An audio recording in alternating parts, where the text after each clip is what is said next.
ખેડૂતોને એની જણસીનો સારો એવો ભાવ મળી રહે એના માટે ટેકાના ભાવે સરકાર ખરીદી કરતી હોય છે, જેનું કામ ગુજકો માર્સેલ દ્વારા કરવામાં આવે છે। પરંતુ ગુજરાતમાં પરિસ્થિતિ એ ઊભી થઈ છે કે અહીંયા બારદાન જ ખાલી થઈ ગયા છે। બારદાન ખાલી છે એટલે ખેડૂતો અહીંયા ગુજકો માર્સેલમાં મગફળી નાખી શકતા નથી અને મજૂર છે, મજૂર પણ નવરા બેઠા છે।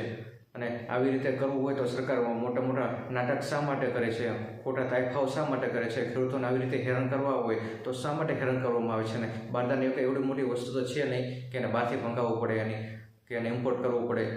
એક મોટો એવડો પ્રશ્ન નથી તો આવડો મોટો શું લેવા કૌભાંડ કરવામાં આવે છે કે પછી વેપારી દ્વારા જ આ ગુજકો માર્સેલને કહી દેવામાં આવે છે કે તમે અત્યારે બંધ કરી દો, એવું ષડયંત્ર ચાલી રહ્યું છે કે શું? એવા આક્ષેપ પણ ખેડૂતો કરી રહ્યા છે। નમસ્કાર, આપની સાથે હું પાર્થ પેલાણી।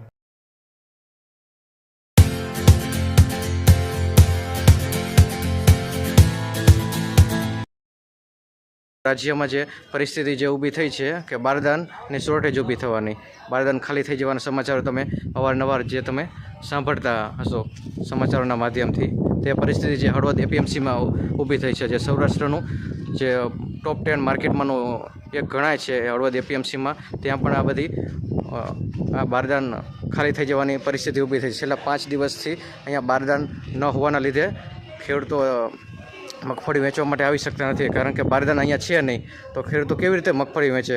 અહીંયા મજૂર હોય તો મજૂર પણ નવરા છે, ત્યારે અધિકારીને બધા નવરા છે, તો ગુજકો માર્સેલ દ્વારા જે ખરીદી કરવામાં આવે છે તો એ અધિકારીઓને પણ આ વિડીયોના માધ્યમથી કહેવાનું છે કે ઝડપથી આ બારદાનની વ્યવસ્થા કરી દેવામાં આવે કે જેના લીધે ખેડૂતો અહીંયા મગફળી વેચવા માટે આવી શકે અને ખેડૂતોને સારો એવો ભાવ મળે, કારણ કે બજાર મગફળીને ડાઉન હોવાના લીધે અત્યારે ખેડૂતોને બહુ મોટી સમસ્યા ઊભી થઈ રહી છે।